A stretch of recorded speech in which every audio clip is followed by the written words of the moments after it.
Another healthy habit I have is no junk food. And I thought I would demonstrate this with a kitchen tour because I'm doing pretty good right now on the no junk food healthy habit. And when I talk to friends about this and clients, they have trouble um, understanding or visualizing. Maybe that's a better word. The concept of junk free is easy, right? Like just no junk.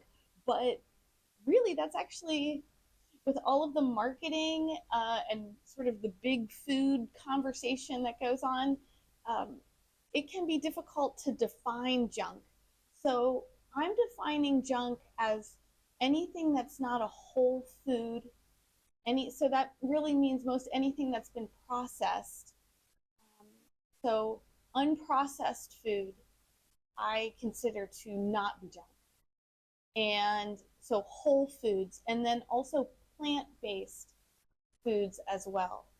I am a vegetarian. I'm a lacto-ovo vegetarian, so I'm not a vegan, but I have vegan tendencies.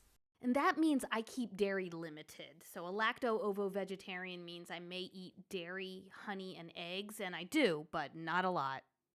So I'm going to show you what I've got with my food in the kitchen now, which is limited because we're coming into the weekend, and that means today I'm going to go to the grocery store and buy a few provisions, and then tomorrow I'm going to the market, which is a wonderful opportunity to get a lot of whole foods. So I'm just going to bring you along to that as well. But so this is like baseline of what I've got going on.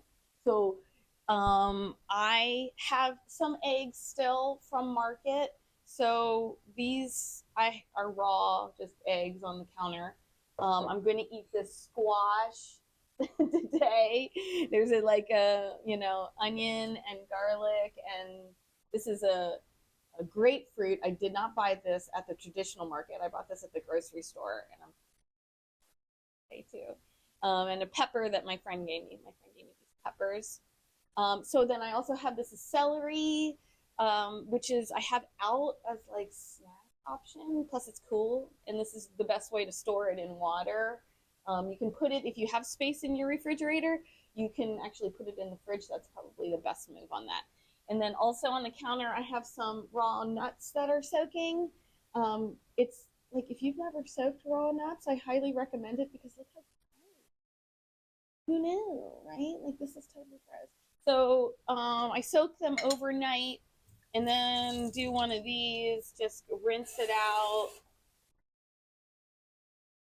I'm not quite done soaking them yet. I like them pretty processed, right? So this is actually what I'm doing here is I'm processing the nuts. So get these raw nuts, right? So you can get, I like to put my things in jars.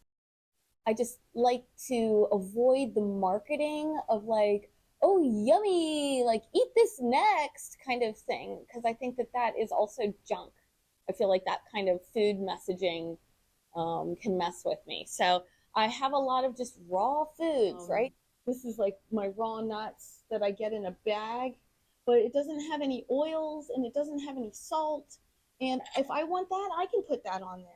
Like if I wanted to, I could roast these all in the oven, right? And have, maybe even put a little oil, like some olive oil maybe on them. But then it wouldn't be sunflower oil, right? And it wouldn't be this like linseed oil and the flat, these processed oils. That's not how we're supposed to eat seeds. So, but I do have some seeds, right? So this is like I might put these on my oatmeal, right? Which I also have. So I've got some oatmeal, and this is barley, right? That I'll make at some point. I got some prunes back there. Okay, you get the idea. You're not seeing any of this stuff in my kitchen, and yes, it's so easy to stock up on this stuff. No matter where you are in the world, you can buy endless varieties of cookies, crackers, wafers. It's junk. You know it, and I know it. If it's got the processed engineering of sugar, salt, and fat, it's junk. They're, I mean, minimally processed, I feel, but I don't know. The pasta's not so good for you, but I uh, can't help it. I'm Italian. What can I say? Chia seeds, which I soak. This is some, popcorn that I eat sometimes, but not really. Quinoa, rice. There's some seeds back there. Lentils, oats. I get the coarsest oats, and it's good to get organic if you can, but sometimes I cheap out. And prunes back there, right? So also I made some quinoa for myself later, and I'm soaking these beans. Okay, what else? Oh, my refrigerator. So let me show you. Okay, remember, this is my before. Okay, my refrigerator is pretty empty right now, as you saw earlier. And, do you have trouble eating all your food? I mean, it's common that people buy whole foods and then they just end up going bad. And frequently I find it's because you also bought junk that's easier to make. When you only buy whole foods, you eat them. So you see, I've got some chia seeds soaking, and there's some tofu and greens I cut up for easy cooking. There's some olives and a hard boiled egg, some goat cheese, and this plant milk. That is by far the most processed food I buy, but I only take a splash in my morning coffee, so I think it's okay. But not much. And this is, right, some whole seed mustard. These are teas down. That's kombucha. That's the other thing I can show you too. You'll appreciate this. Right? This is my kombucha. Yay! So I highly recommend this too. And I'm nomadic, so I've only been here for a few months, but I heard my friend had an extra SCOBY, so I grabbed it, and now I make kombucha. Right? So you notice I don't have cookies. Sometimes I get some whole wheat crackers here, but whenever I do, to be honest with you, I feel a little bloated, and I feel like it's not quite right. Like I just don't feel quite right about it. Like I don't. It's a sensitivity in the body.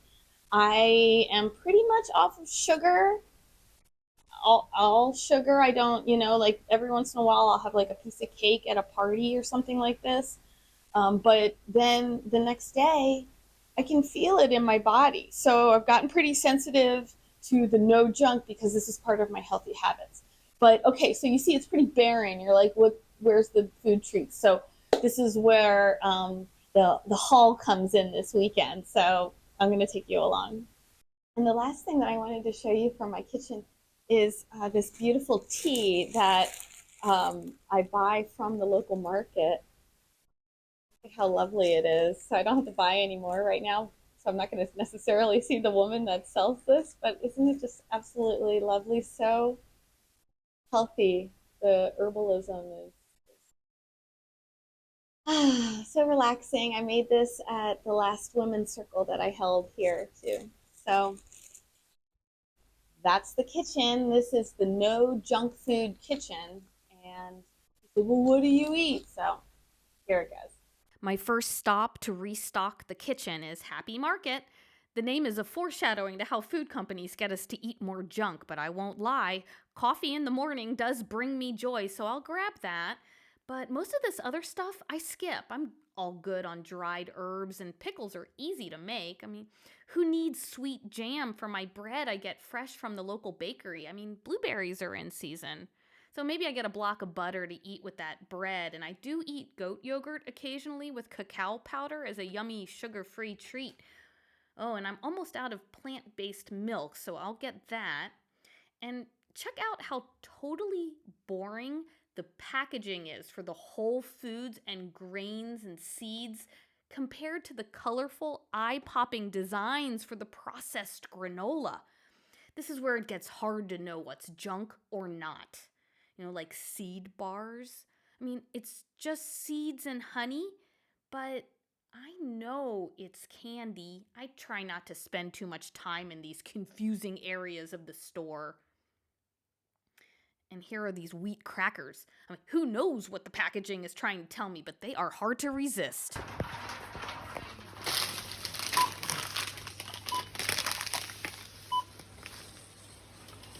But what really makes me happy is the farmer's market. I go to one every chance I get. This is where you can connect directly with the people who grow your food and your neighbors. Like, I don't speak Bulgarian, of course, but money is the universal language.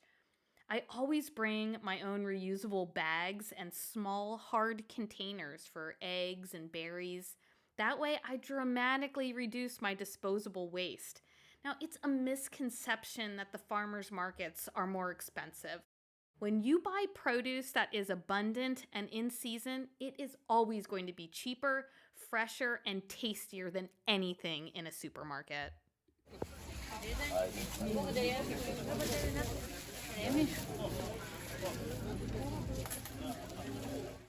Okay, this is the junk food free kitchen tour after the haul. So let me just show you what I got, just so you can get an idea of a balanced, whole food, plant-based diet and what that would look like in your kitchen. So, okay, the stuff on the counter is all fresh, right? I make good choices for myself, but I loaded up the eggs. I already ate that other squash. I have half of it in the fridge, which I'll show you in a second. Fruit and vegetable, I'm gonna make some pasta sauce. Look at those tomatoes, delicious. That's the way to store that. Parsley. I didn't get much at the store, right? I did eat some of those crackers. I knew that I would. And so everything else, I think I didn't do anything. Oh, I didn't show this before, did I? This is from Alex. Don't worry, Alex, that's gonna get eaten. So what do you think so far? This isn't so crazy, is it? I mean, I really didn't spend much either. All right, stuff I bought includes this delicious homemade local sauce. I don't even know what it's called. I have to look it up. All right, greens. Look at that huge cabbage that I bought. Right, so that's that. What else is back here? All right, this is just the leftovers. So isn't that just beautiful? I mean, now it's true that eating like this involves more time to process everything. I mean, you need to chop and cook and add spices and maybe even look up a recipe or two. But there's nothing quite so happily satisfying as bubbling up a pot of something delicious, like my grandmother's pasta sauce recipe. Now that's definitely not junk.